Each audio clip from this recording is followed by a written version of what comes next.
Danny watches a lot of television and movies. John does not. Listen in as she tells him about what she's watching, and he tries to make sense of it all. Welcome to Watching My Stories with Danny and John. Hello, everyone. Good morning, everybody. Welcome to Watching My Stories. Hello again, some more. I'm Danny. And I'm John. And hang on, let me try this. I hope it's not too loud. This is our 100th episode. Woohoo! I didn't know that was coming. That's pretty cool. And if you hadn't done that, I think I naturally would have. Right. That's right. Yeah, I knew. I think mine's... Does it do it again? I don't know. Nope. It's a YouTube thing I found. So, can you even hear it? Yeah, anyway. I can. Happy 100th episode. Thank you. Happy to be here. Can't believe it. I can't believe we've done 100 of these. Well, I kind of feel like we have. Funny. Uh-oh. Oh, boy.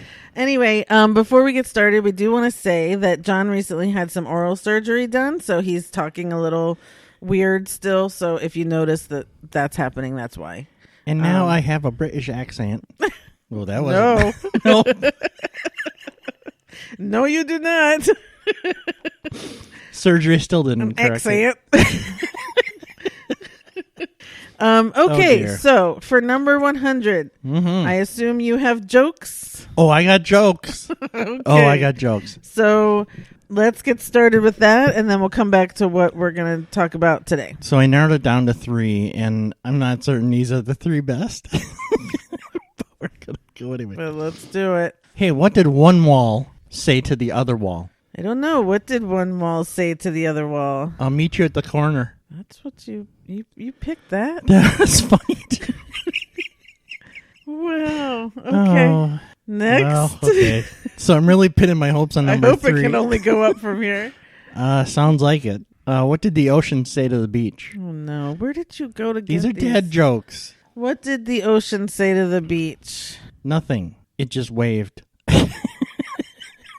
Nope. Oh, my God.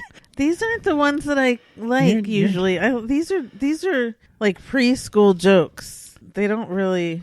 They were sold to me as dad jokes. Yeah, to a preschooler. Well, preschoolers a lot of times have dads. Yeah, anyway. I just said these are dad jokes telling them to their preschooler children. Where are the funny ones? Okay, number 3. What do you call it when you come back in your next life as a hillbilly? I don't know. What do you call it when your next life when you come back as a hillbilly? Yeah.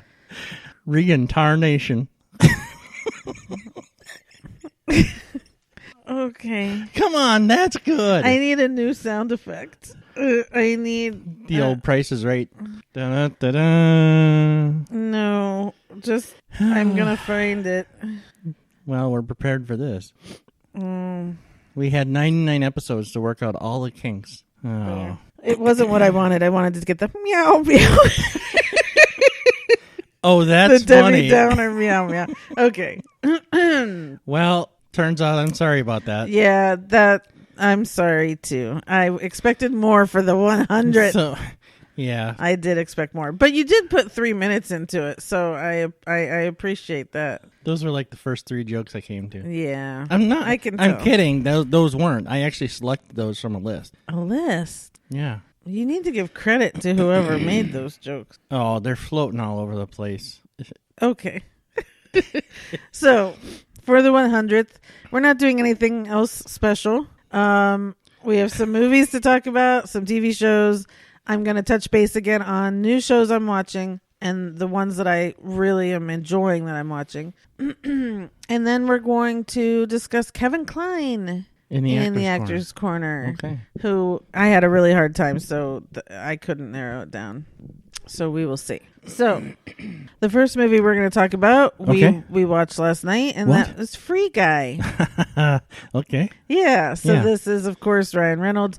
I was dying to see this in the theater, but of course I'm not going to the theaters still. So finally it was available to purchase. Actually, I bought it. So, hey, how much was it? $20. Okay. Yeah.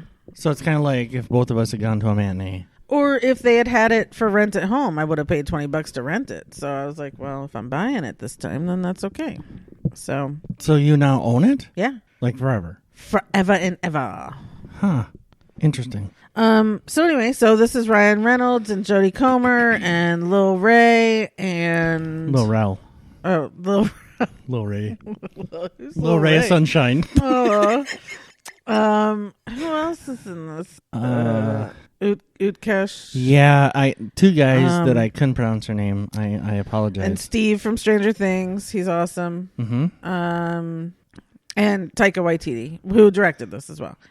So anyway, why don't you give your opinion Oh, geez. first, and I'll chime in and all of that. As they say back in Wisconsin, oh, geez. So I didn't know until about 10 seconds before we started it that that's what we were watching.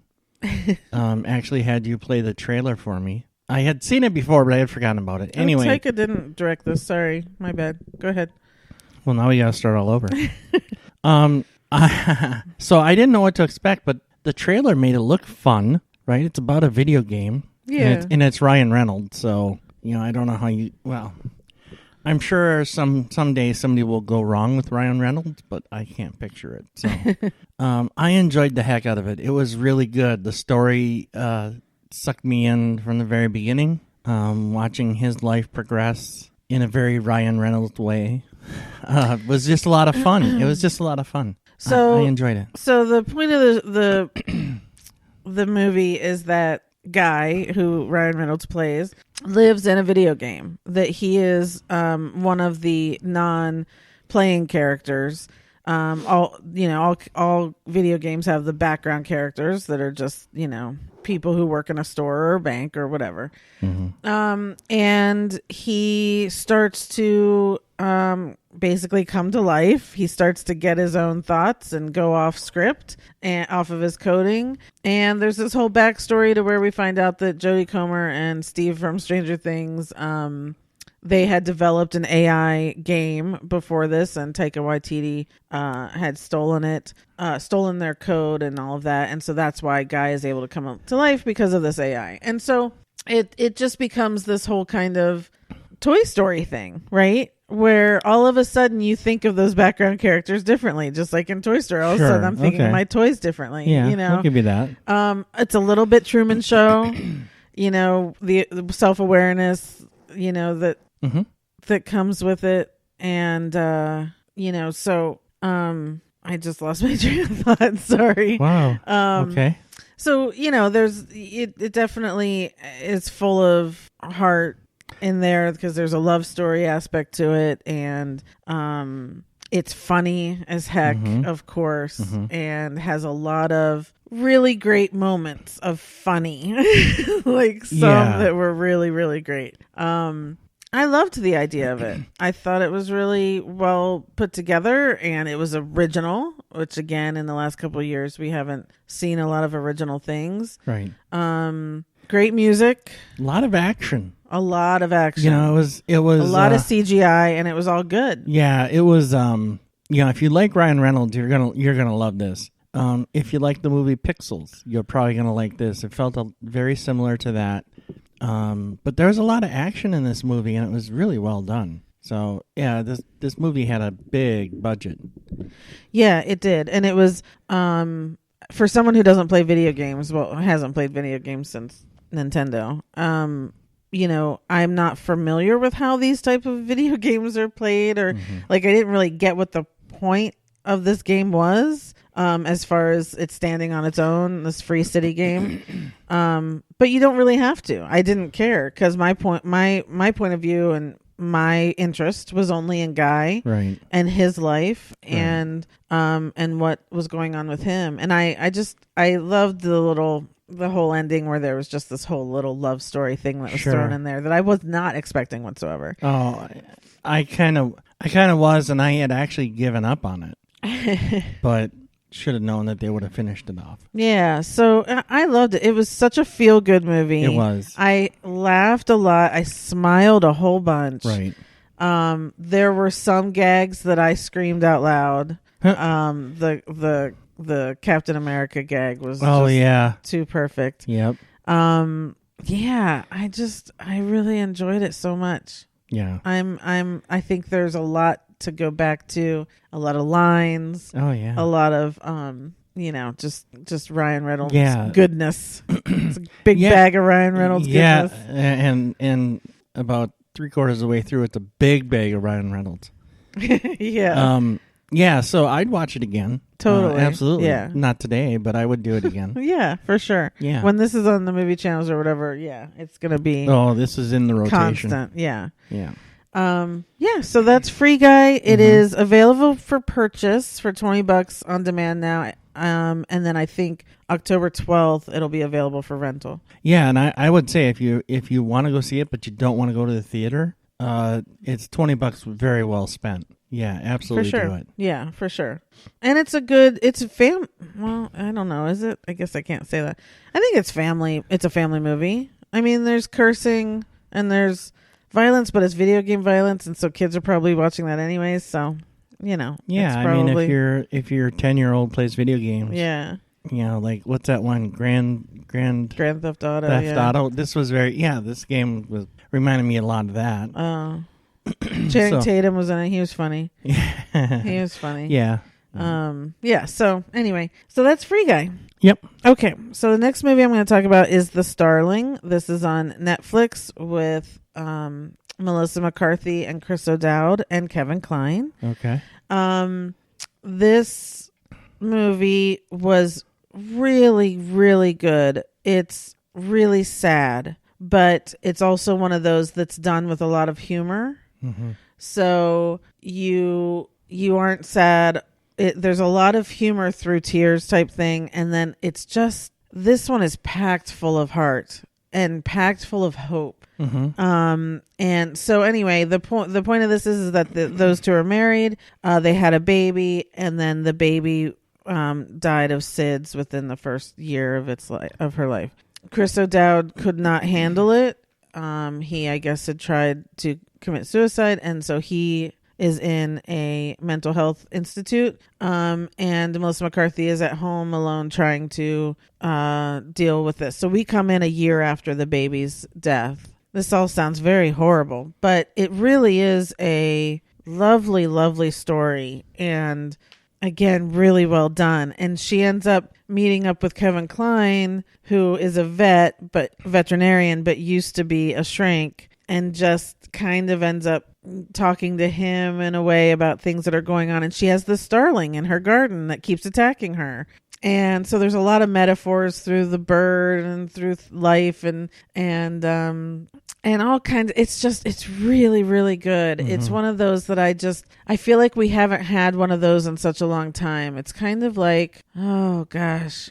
First thing that came to my head was Terms of Endearment for some reason, because I laugh a lot during that movie until the end. But it's kind of that kind of vibe of just such heavy subject matter that mm-hmm. they made it so light that you do find yourself with a smile on your face and so hopeful, because her character is so there's so many layers to her. Mm-hmm. But in the end, it's really just about resilience and perseverance and how long a person can be resilient for, and the hopefulness that she has. It's just beautiful. Mm-hmm. I won't say that I mean, I probably went through 7 tissues.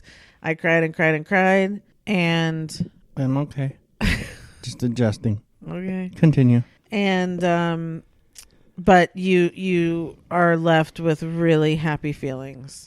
Hopeful feelings. Mm-hmm. But I think there's a lot that a person could explore about themselves too. Because it's all about the journey of grief and how different people grieve, mm-hmm. and how differently people go through steps and all of that. And with you and I having gone through it for the last year or so, the fact that you and I kind of have been on the same level the whole time, mm-hmm. And we've communicated so much, and we've it's been easier with us because I felt like we were together through it. Yeah. Whereas in this movie, like I said, he's on his own thing and he's off and she's left alone to deal with herself. And like that, I can only imagine would be so incredibly hard. Right. But most people do grieve very differently. And so you can't expect, to be able to go through it with someone else.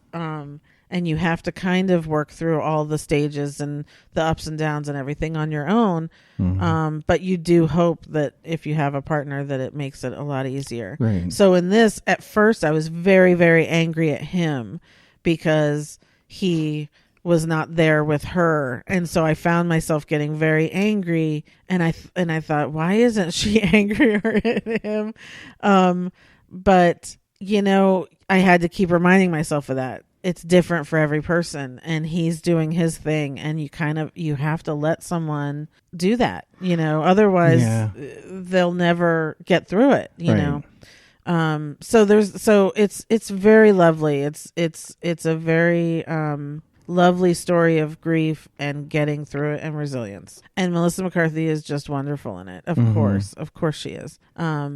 So anyway, The Starling, it's on Netflix. I highly recommend it. But you kind of got to be in that mood to bring yourself down to that, so, it's not a feel good movie. It's definitely a Sunday afternoon movie. Very much heavy with comedy. Yes, for sure. It's not heavy the whole time at all. It is very, it's done really, really well. Yeah. So anyway. Okay. The next movie I'm going to talk about is The Guilty. This is also on Netflix with Jake Gyllenhaal. Who else was in it? Peter Sarsgaard and Riley Keough. So anyway, this was interesting, and the story because we watched them on Jimmy Fallon the other day. They filmed this in 11 days last year during the quarantine, and Antoine Fuqua, why am I having a problem saying that? Directed it, and he got COVID right when they were supposed to direct it. So he directed this movie from a van where he was isolated, and they just wired it with all the monitors and stuff so that no one had to come in contact with him. Everybody else was in a soundstage, and he was parked in a van outside 50 feet away. Yeah. And it's kind of an interesting, you just think about that. Right. And if they hadn't worked together and they didn't know each other, it would have been really difficult. But for the two of them to work together before and now, so he said that they had an easier time with it. And it is only Jake on screen. You don't see the others on screen at all. So anyway, the point of this one is it's very reminiscent of the Halle Berry movie, The Call. Jake is an LAPD officer. He's on like suspended kind of from the streets, and so he's working at the 911 center. He gets a call that a woman has called, and she's claiming that she's like been kidnapped or whatever. And that's the whole start of the story, where he starts trying to investigate and find this woman and find everything that's going on. So I'm not going to talk about the rest of the story because it's very they're trying to keep it closed and the twists and all of that sort of thing. I will just say that Jake is fantastic. Of course, I love him so much, and he's so good in this that because it's only him on screen, and they do like 20-minute takes, and he's just fantastic in it, and it's very intense, and the twists at the end end up being a little heart-wrenching, but it's really good. I enjoy it. It's my typical kind of movie. I love that kind of intense suspense thing and trying to figure out the mystery of it all, so I really liked it, and he's great in it. So definitely check out The Guilty on Netflix. Yes, I did not partake in this because I do not like situations of tension. Yeah, that's right. So I skipped this one. Yes. Okay, the next movie I'm going to talk about is Queenpins. This came out this weekend on Paramount Plus. Oh, yeah. This is, and of course I'm going to always forget her name. Kristen Bell and Vince Vaughn is in it, and the chick that is Kirby Howell. Baptiste. This is like the fourth thing she's done with Kristen Bell. You know, she was on Good Place, and she did the last thing of Veronica Mars. And what did they do? Oh, the other show that I loved that Kristen Bell was on with Don Cheadle. She was on there as well. House of Cards? Yeah. No. What was that? What was that? House of Lies. House of Lies. Yeah. So anyway, so this is based on a true story, and of course I looked up the true story, and they embellished a whole ton on this story. So, but it's and BB Rexa, who I guess is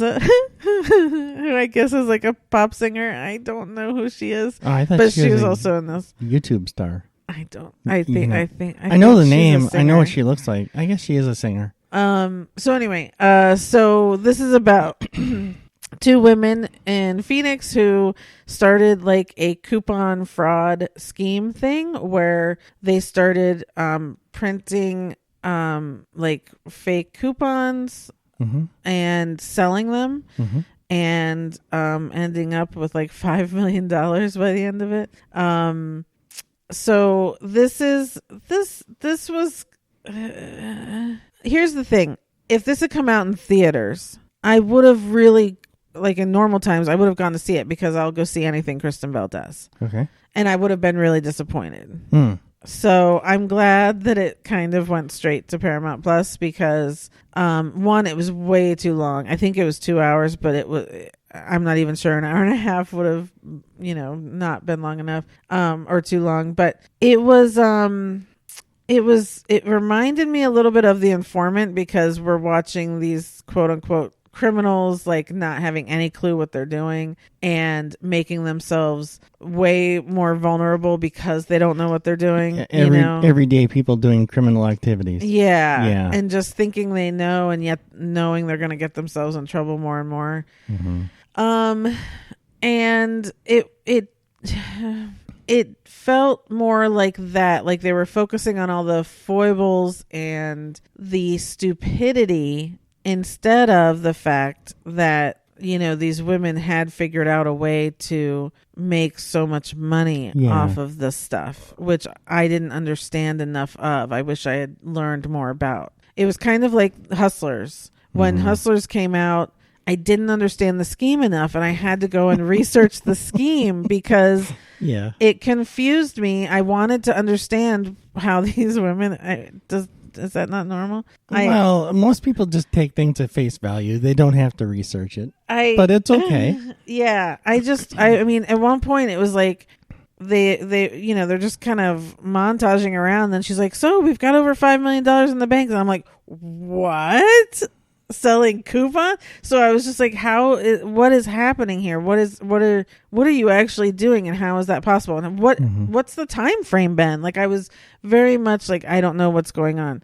Meanwhile, they're buying they bought a plane, and they're buying Lamborghinis, and they're buying tons of guns and all this stuff because they think they have to clean their money and all this. So it was a little wacky. And then Vince Vaughn came in as a postal worker, and of course the guy who was the guy who played Richard Jewell in this? Yes. Okay. Who was also Cruella, and he's wonderful. He's just so great. He was? Yeah. That was him? Yeah. Oh, I like that guy. Yeah, he's fantastic in everything he does.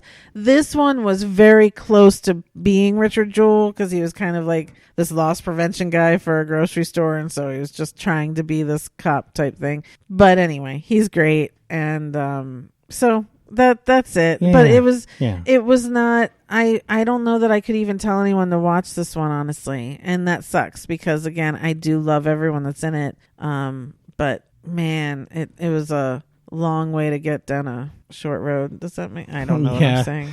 I think we understand anyway, the takeaway. Skip it. Yeah. That's all I'm saying. And I feel bad for that, but it's not worth it. Okay. Next movie I'm going to talk about is called My Son. This was on, I don't remember now, HBO Max maybe? I don't remember. This is with James McAvoy and Claire Foy. And the kitsch here was that James McAvoy was never given a script. The point of the movie is that his son has gone missing and he's never given a script for the movie.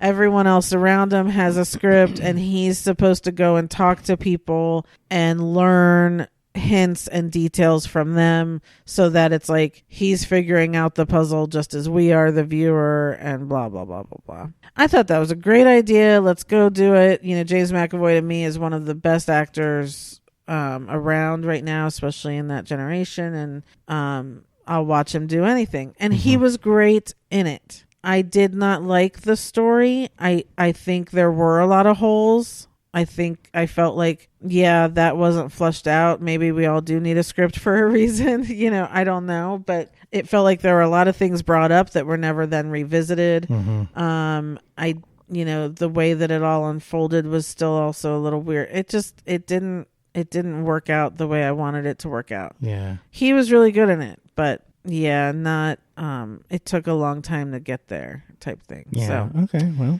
So that's my son. I still think people, it's, some people might really like it. I just felt like there was a lot missing from it. So anyway, the next one I'm going to talk about is actually a musical on Apple TV Plus that we both watched called Come From Away. This is on Broadway. They had taped this last year during the shutdown. And this is the true story of 38 flights, right? That got diverted on 9/11 to Gander, a small town in Newfoundland, Canada. And so they put this to a musical, which I knew the music, I knew the story. I had never seen it live, so I was really excited to watch this. And I watched it by myself on 9/11. And then we watched it the next day, right? And I think I cried more the second time. I'm sure. It's so hard for me to get through it, and I'm not saying that because it's a depressing show. It's not.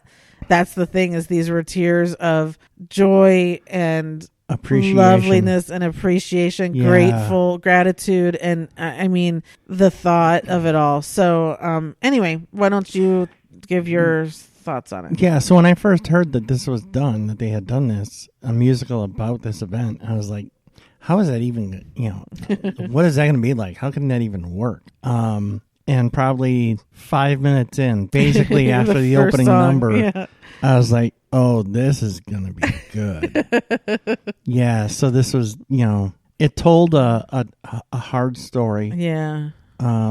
With such respect. Well, in a very Canadian way. Yeah. Right? Yep. I mean, it was full of heart. Yeah. A lot of respect.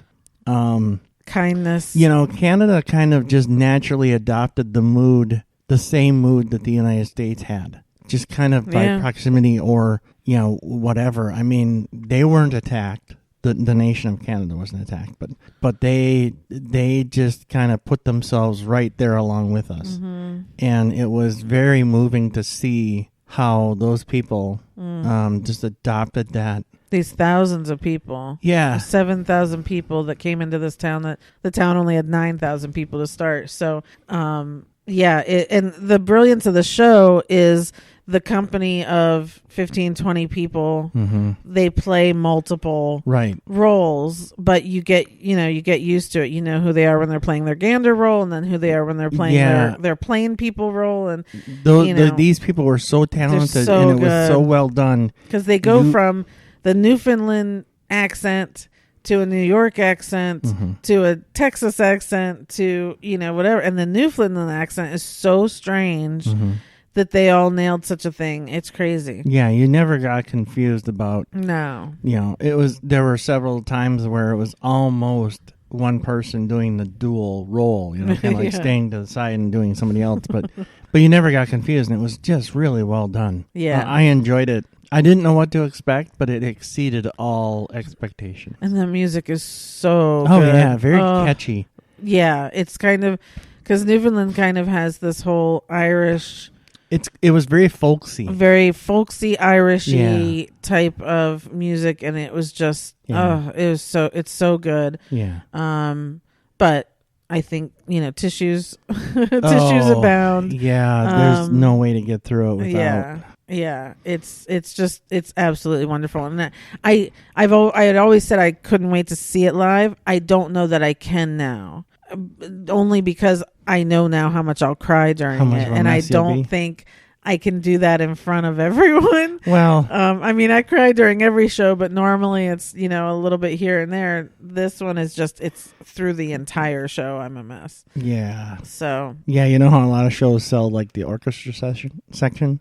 They should sell a puddle section where, you know, when you go to buy your ticket, they say, look, you're you know, if you're prone to becoming a puddle, right, you want to sit here, yeah, and just no one will look at you, yeah, and just let people you know, do their thing. But yeah, there's no way to get out of it without a lot of emotions. Yeah. So anyway, Come From Away, it's on Apple TV Plus. It is definitely something you have to watch. Yeah. Everyone will love it. I've also been trying to get my mom to get my dad to watch it because I know he'll love the music.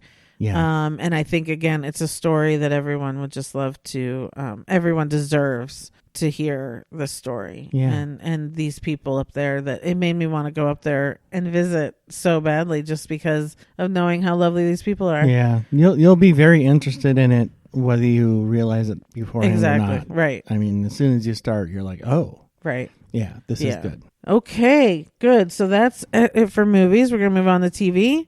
Okay. Some of this feels really old because it's been like a month since we did our last podcast. We were building up to this 100th episode. Yes. Okay, so the first thing I want to talk about is the second season of Lego Masters ended. I want to talk about this simply because this is one of the shows that the two of us watched together. Right. And the second season I felt like was just as good as the first one. I wouldn't say better. Right. But it was, they came up with great challenges again. Yeah. And the people were really good. I was kind of disappointed with the last three teams, only because it felt like it was an all guys thing, and that kind of annoyed me. But but for the most part, I really did like the second season just as much as the first one. Yeah, I guess it was disappointing that there wasn't a broader range in the final three teams. They were all brothers. They were all, you know, pairs of brothers. Mm-hmm. And I think those were the three best building teams. I think it worked out. It's just, you know, how it should have been for the competition that it is. Would have been nice to see some women in there, but but I was actually disappointed with the team that won. We were pulling for a different team. Yeah, and I mean, the team that won just had one of their better builds at the right time. So that's kind of how it goes. That's how competitions go. But it's a great show. If you aren't watching Lego Masters, and I think for a family to watch it, it's just amazing because I love building Lego from a kit. I can follow the instructions, and I love it. It's very peaceful to me. Mm-hmm. I could never take 4 bricks and make something out of them, let alone 4,000 and the things that these people make. It is the most incredible engineering and creativity and mixture of all of that these people come up with. It's truly remarkable. Yeah, it really is. And, you know, the aesthetics that they come out with, and, you know, there's some true engineering involved. Some of the challenges are very technical. So there's a little bit for everybody. And, if you and your family are into Legos at all, if you're not watching this, you should definitely give it a try. I'm sure it's coming back. It's got to be. I hope so. High enough rated to come back. And I hope so. Yeah. So. Yeah. So that's Lego Masters season 2.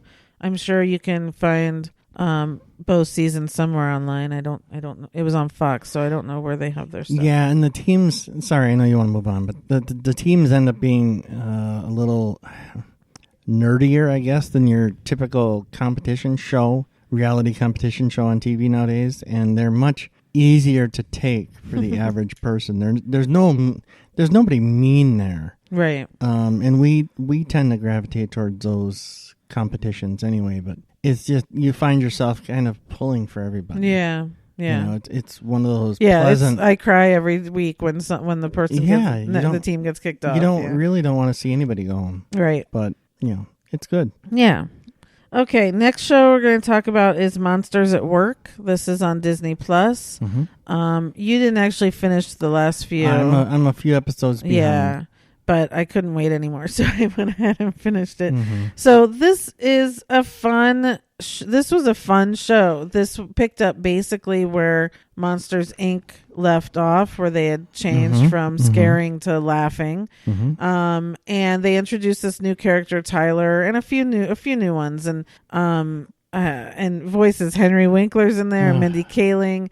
And what's the dude's name that's Tyler? Gosh, because I get the two confused, and so I never. Oh yeah, I'm not sure, but Ben Feldman is Tyler, and so it's cute. Tyler comes in because he wants to be a scarer, and they're like, no, we're laughing now, doing laughing power now, and he's not funny, and so he gets put in this like the mechanical janitorial, the maintenance crew which is Henry Winkler and Mindy Kaling and stuff, and it's just the typical weekly getting fun. Into capers and all this sort of stuff, and everyone came back. Billy Crystal and John Goodman as Sully and Mike, and and so it was a lot of fun. I enjoyed the show. It wasn't one that it came out every week, so at first we were watching every week, and then like the second half we kind of lost track, and so then I did finally binge the last half. But fun. I mean, again, if you like Monsters Inc., I like Monsters University better than Monsters Inc.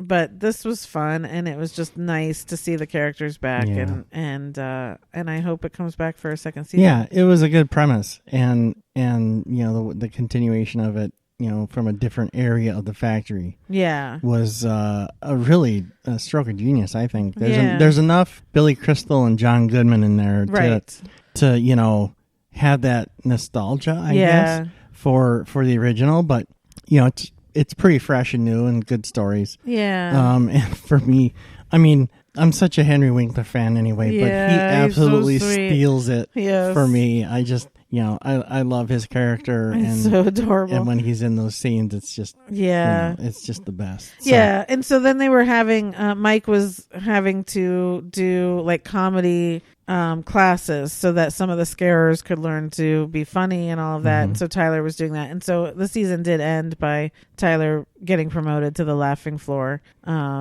So that would be the next season, is to see how that all kind of comes together. And you spoiled that a little bit for me. I did, but you're not going to go back and watch it. You don't know. I don't know. Oh, okay, man. So that's Monsters at Work on Disney Plus. Definitely recommend. Next show I want to talk about, this will be quick, is just the final season of Brooklyn Nine-Nine aired. I really liked this final season. They really did a good job of kind of bringing people back and revisiting stories. And the final episode I really enjoyed. It was good. It was a little too fast for me. I mean, even the whole last season was very fast, because I think they only did 10 episodes. So it felt fast, but I'm glad that they got to do it, because they really did do the finale in a good way. And I loved the show. I remember in the beginning thinking, how can you make this homicide detective, unit or whatever funny? You know what I mean? I just thought, how do you make fun of that sort of thing? But they did. It was one of the funniest shows ever. And just, as far as workplace comedy goes, it's just, it was just so funny. So if you never watched Brooklyn Nine-Nine, I would highly suggest going back and watching it. It's definitely binge worthy,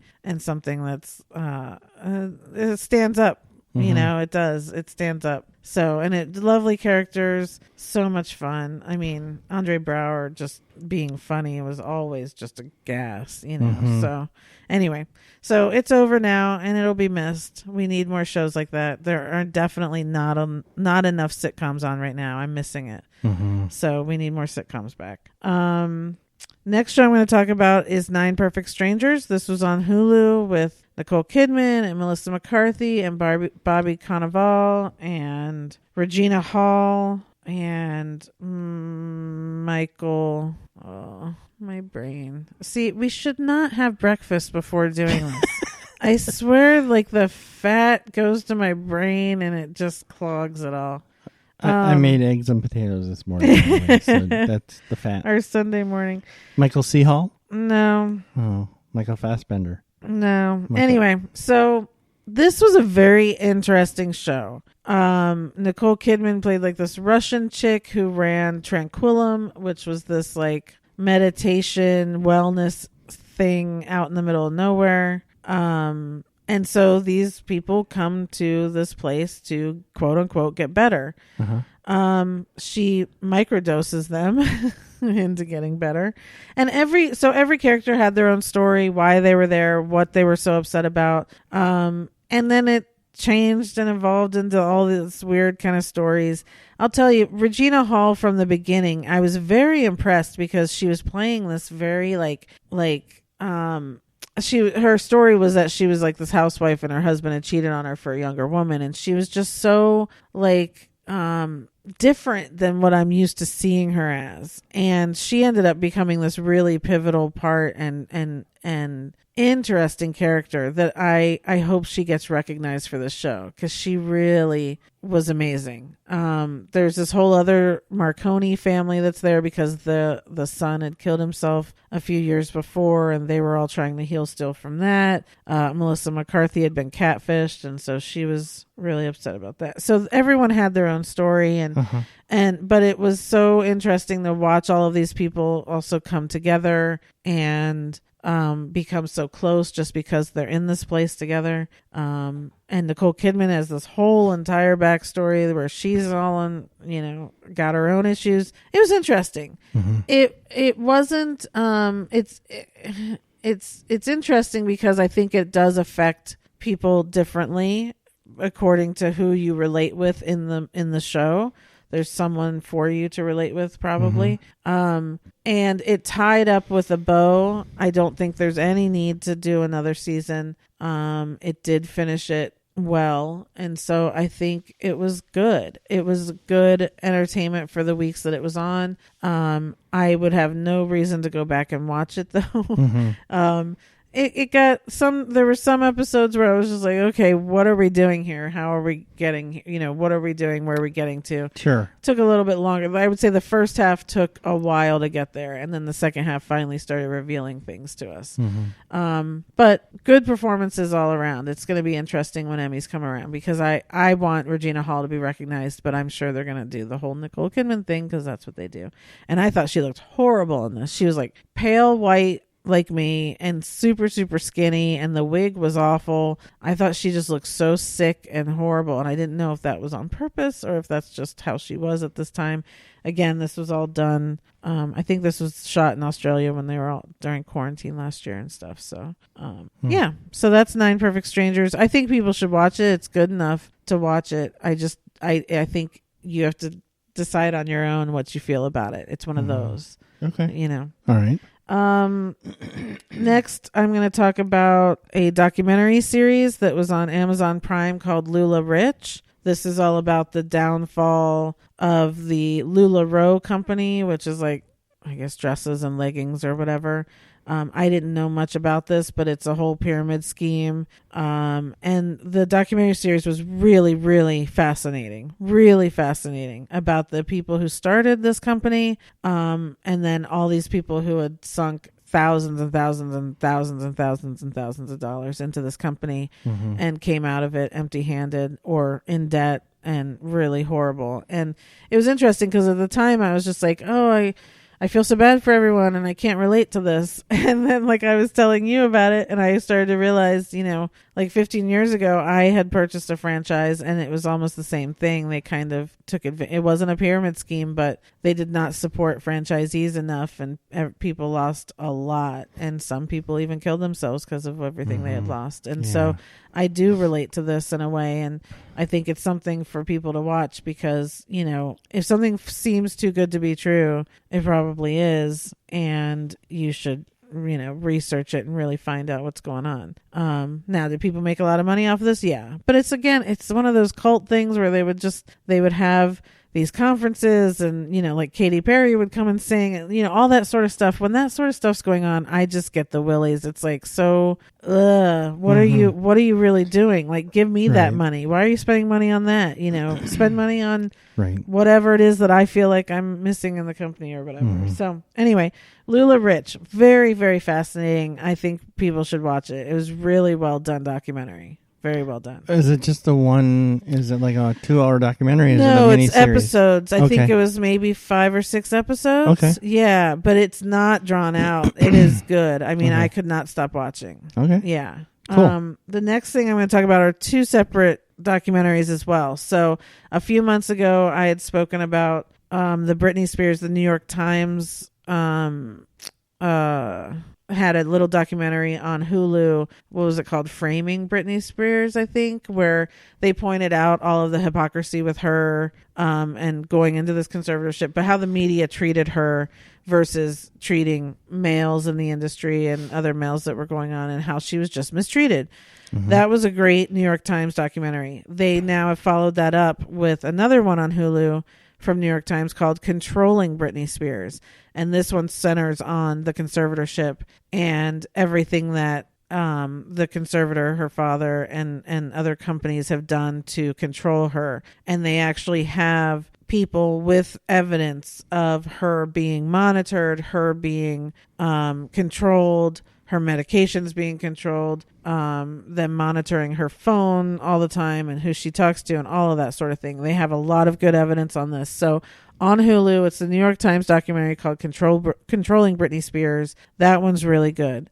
Then Netflix came out with their own documentary called Britney versus Spears.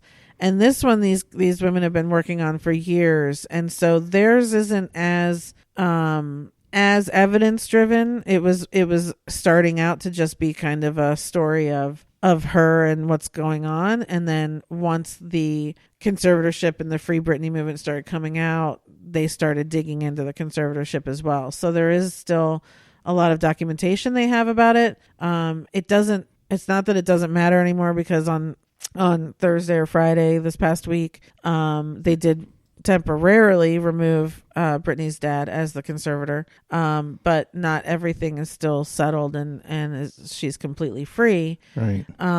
But if you watch these shows about Britney, and people might think it's stupid or silly or whatever, but if you watch these documentaries and you learn what a conservatorship actually is for, you will realize that this never should have happened to her, and especially the criminal things that have happened. So once this is all, her new lawyer that finally has been doing great for her in the last month, he's not going to drop this. She wants her dad to go to prison. She wants the security company, the management company that took control of her finances. She wants these people to be held accountable, and they should be, from what I've seen, just in the little bit of evidence that we've been shown. So I think once this conservatorship thing is completely settled, the criminal charges are going to come up, and I can't wait to see that guy go to jail. Anyway, so these are really good documentaries to check out, and really it's a very fascinating thing. It's amazing that we're actually seeing this happen, because there's not, Amanda Bynes is in a conservatorship, but there's actual reason for that. She has actual, diagnoses and things like that. But we're not going to go into it. Anyway, so that's that. Okay. The last thing I just wanted to touch on real quick was the Tony Awards. I think a lot of people missed it. The actual award ceremony was only held online on Paramount Plus. That was a 2-hour ceremony, and then there was a 2-hour kind of concert that was on CBS with the 3 major awards being awarded during those 2 hours. It was great to have a 4-hour show for those of us that missed the Tonys for the last 2 Junes. But at the same time, because there was hardly a season last year, there weren't a lot of nominees, and so it was a little weird. But the concert part I just want to touch on, because my favorites were at the end. They kind of did this whole bringing back duets from important shows. So they had Idina Menzel and Kristen Chenoweth doing their duet from Wicked, and then Anthony Rapp and Adam Pascal from Rent, which everyone knows is my favorite show, and Adam Pascal sounded fantastic. So that was really great to watch. So I was already crying, and then they bring out the big guns. Yep. Audra McDonald and Brian Stokes Mitchell. These are my two favorite voices in the entire universe, and because of Ragtime, and they came out and they sang their song from Ragtime, and I was a blubbering mess. They sounded better than ever. I mean, I can't believe this many years, and they just, it was just, so this show is still on Paramount Plus. It's the second one called Broadway is Back, and it's the awards thing. So if you want to go see this performance, definitely go check out the 2-hour kind of concert thing. They had a bunch of different people performing, not just the nominees. And then Freestyle Love Supreme finished out the show, which was also really well done. But the Audra McDonald, and then you came upstairs. I made you watch it. I just couldn't. It's just so good. Yeah, it's incredibly moving. Oh, they're the best. They're just the best. So anyway, so that was that. Yeah, we're gonna go a little bit longer because there are a lot of shows that we had some new shows start, and there are a lot of shows that I'm still in the middle of, and so I just want to start to kind of touch on that to let people know what's out there and what I've liked or what I haven't. Okay. So we did watch the first 2 episodes of The Big Leap. Yes. Which was a new show with TV Scott Foley, and I liked it. But it wasn't what I thought it was going to be. It wasn't? No, I thought it was going to be focused on the contestants doing this dance competition. Like, I thought it was going to be that, where to me what we watched was TV Scott Foley being a showrunner of a reality show and showing us how they manipulate reality shows, which again, I watched Unreal, which was a quote unquote behind the scenes of like a Bachelor show.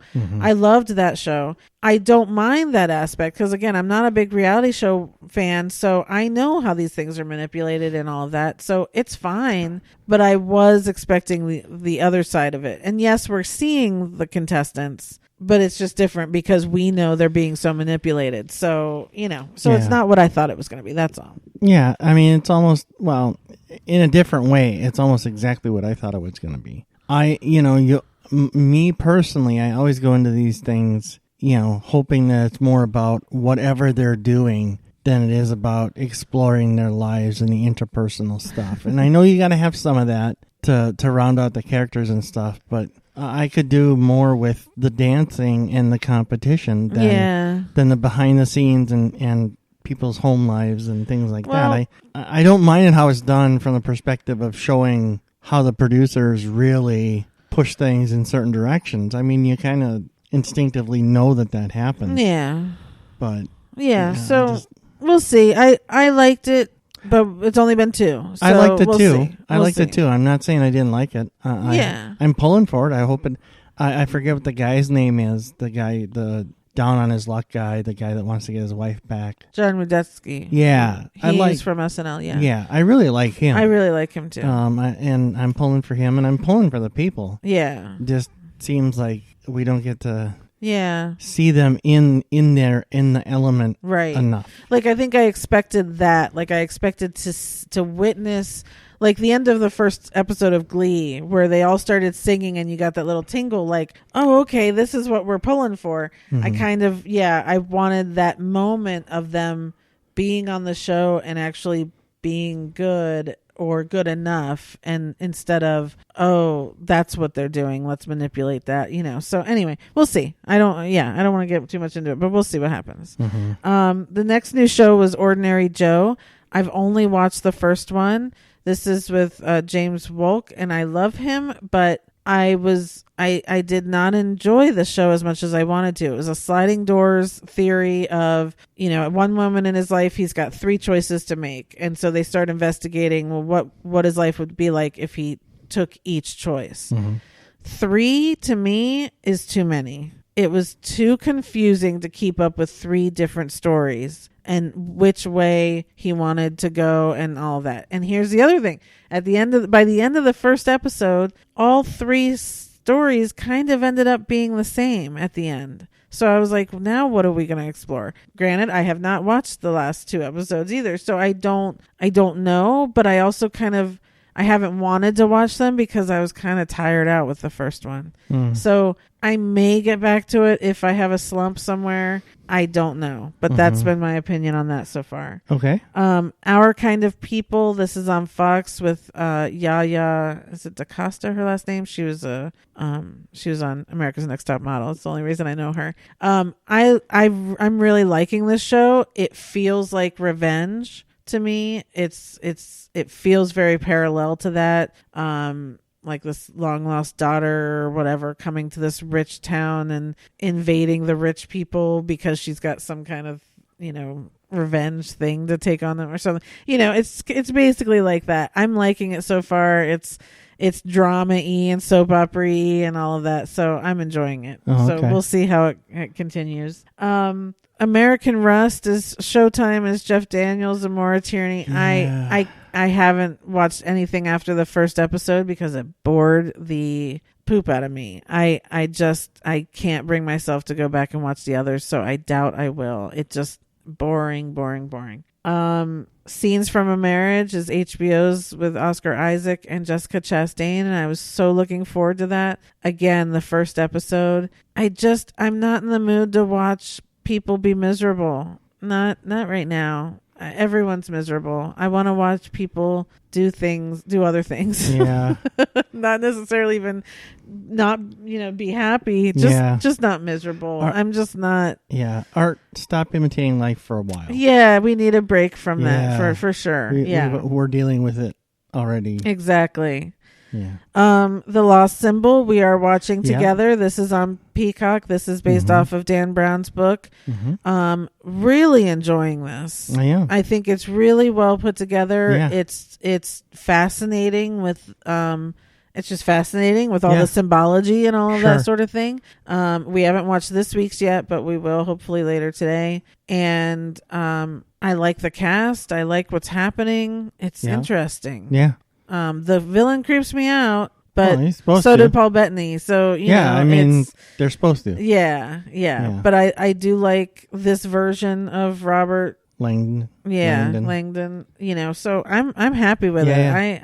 I'm intrigued. Yeah, it's got Eddie Izzard in it. So which is not enough, but he's in there. He's in there. I'm watching Impeachment, American True Crime Story. This is Ryan Murphy's take on the Bill Clinton and Monica Lewinsky thing. I'm loving this. I'm loving Beanie Feldstein's portrayal of Monica. Monica is an executive producer on this. She was there when they taped. So this is very much a lot of her point of view. She even put things in that weren't in the script so that it was true to, and things that didn't make her look good. And she was like, well, it happened. Let's put it in there. Clive Owen is playing Bill Clinton, which I never would have thought made sense, but it makes sense. And Edie Falco is playing Hillary, which we've only had a very small amount with her, but this week it's going to pick up to where she starts becoming Hillary for sure.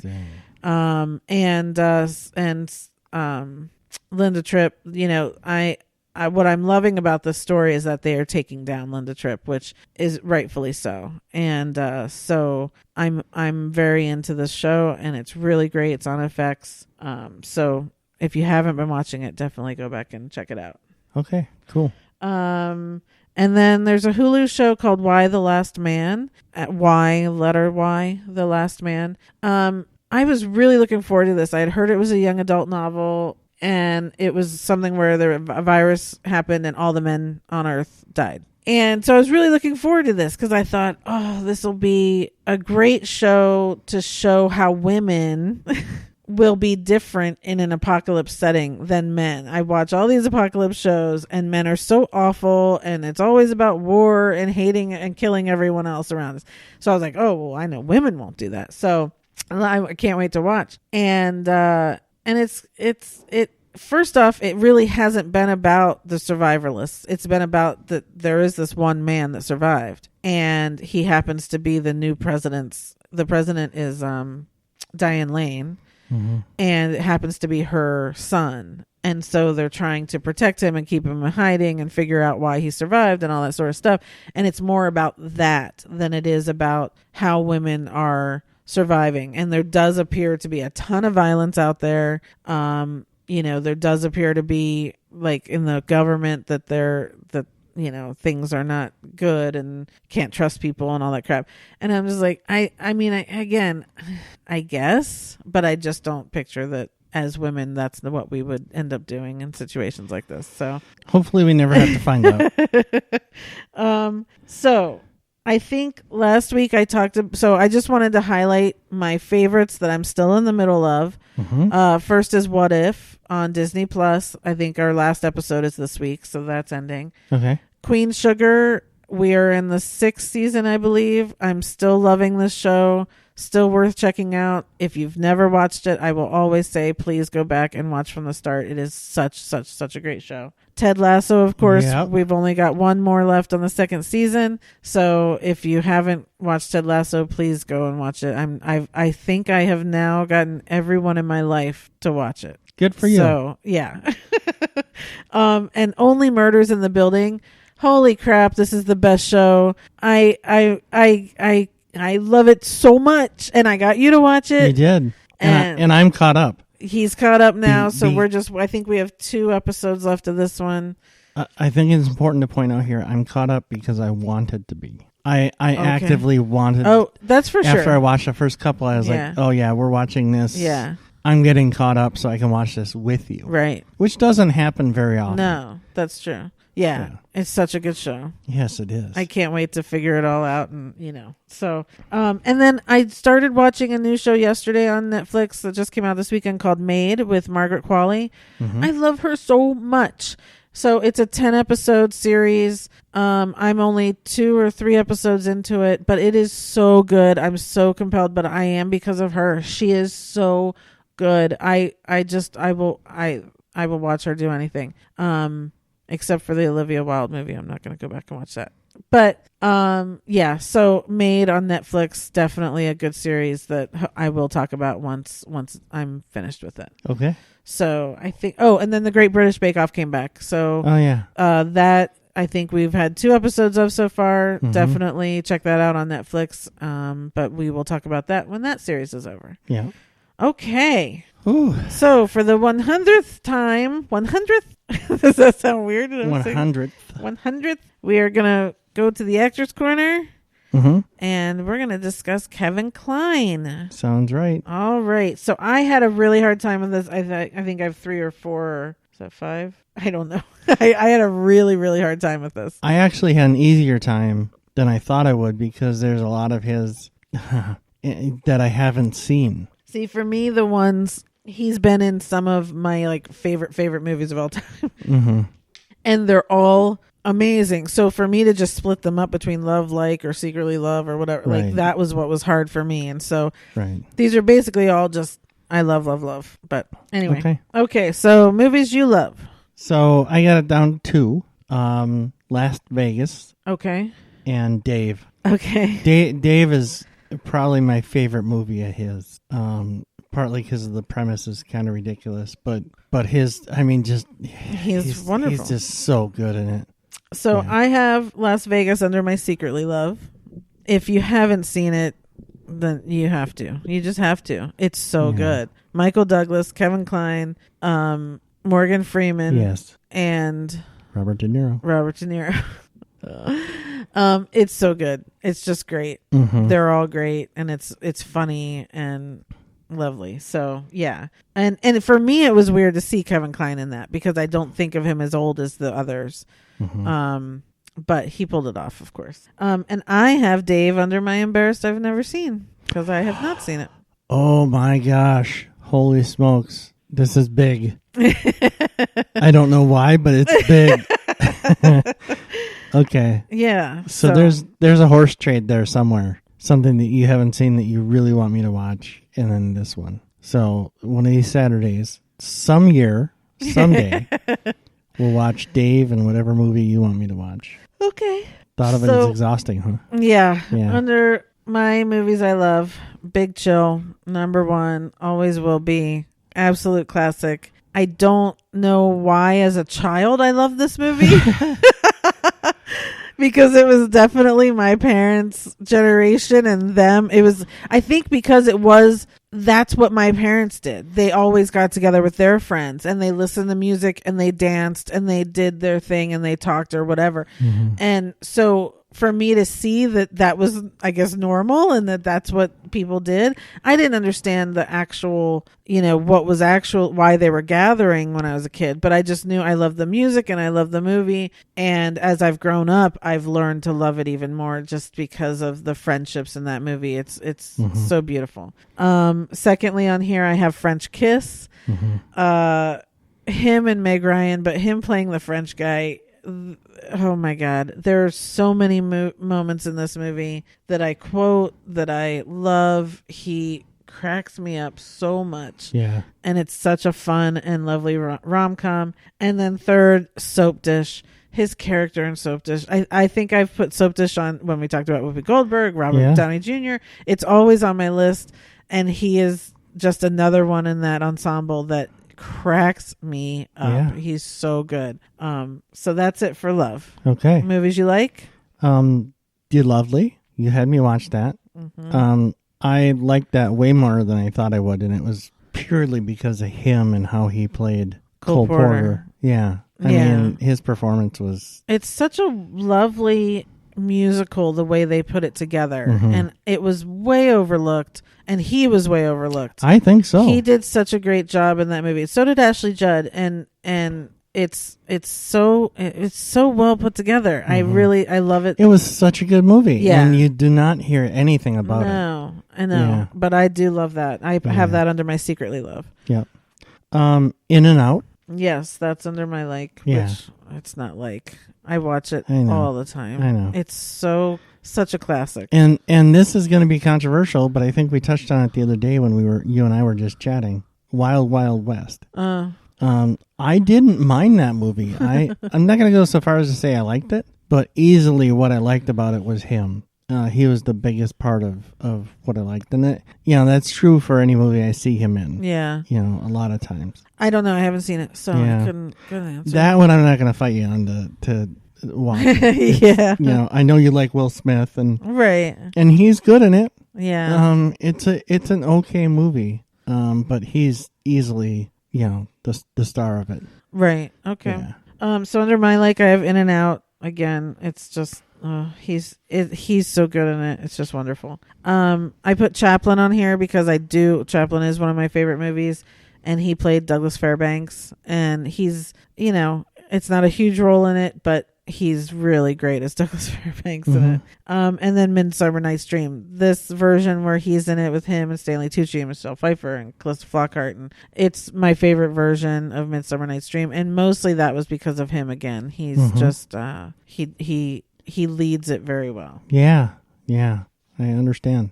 Movies you hate? Hate is a strong word, but I did not like A Prairie Home Companion. I didn't like it. Okay. Sorry. A lot of good people in it. I mean, everybody was in it, but I didn't like it. Okay. Yeah, sorry. I have Ricky and the Flash. That movie was awful. Meryl Streep. It was awful. Yeah, I never saw it. Okay. Secretly Love. French Kiss. Yeah. Okay. Yeah. What? I don't know. I didn't know you'd seen it. I had seen it. Okay. Yeah, and I had Grand Canyon in here too. Only saw it once.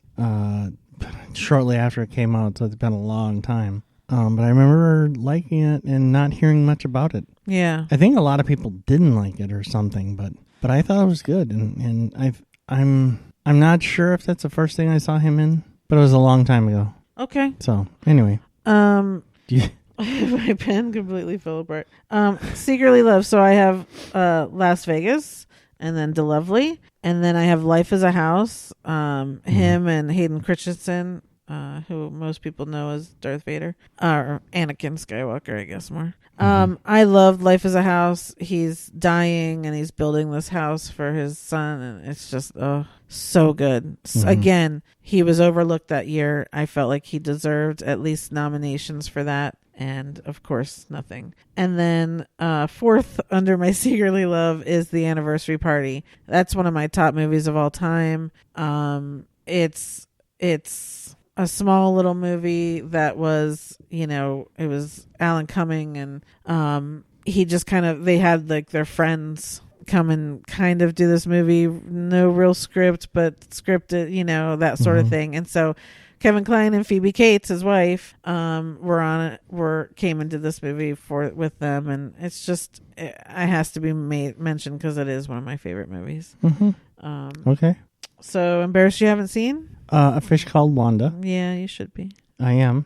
And even though it didn't make any of my list, it's just a classic, and and Sophie's Choice. I didn't know he was in it. Yeah, I wouldn't know either. I haven't seen it. But that's a movie you hear about all the time. Yeah, I have no desire. I don't know that I do either, but every time it gets mentioned, I'm like, I haven't seen that. Okay. And adding anything to your watch list? The Big Chill. Okay. You haven't seen The Big Chill? I have not. Okay. So I have, of course, all of my honorable mentions. Pirates of Penzance. He was so good in it, but that was old. The first time I ever saw him was in Silverado, which is the first time I ever saw Kevin Costner too. Fish Called Wanda, we said. Emperor's Club. Emperor's Club was like the poor man's Dead Poets Society. He was a teacher to these kids. And it was good. It just wasn't as good as Dead Poets Society, so I felt like, it doesn't get talked about enough. I have Prairie Home Companion here because I like that. Definitely Maybe. Such a great cameo in that movie. Love that. My Old Lady was a good movie. Beauty and the Beast, he plays Belle's father. Lovely. And then I want to add in the Starling that I already talked about because he's good. He's just good. He's good in everything, and I miss him. I want him in much more. But yeah. So that's Kevin Kline. That is Kevin Kline. So that is our 100th episode. That is. All right, everybody. Thanks for sticking around. And we will be back in a couple weeks. We will do a couple weeks this time. We kind of knew we were going to be a little longer because of, the surgery thing that John had done and stuff. But we definitely will be back in a couple weeks. And until then, I'll be watching my stories. Thanks, everybody. Thank you. Have a good one.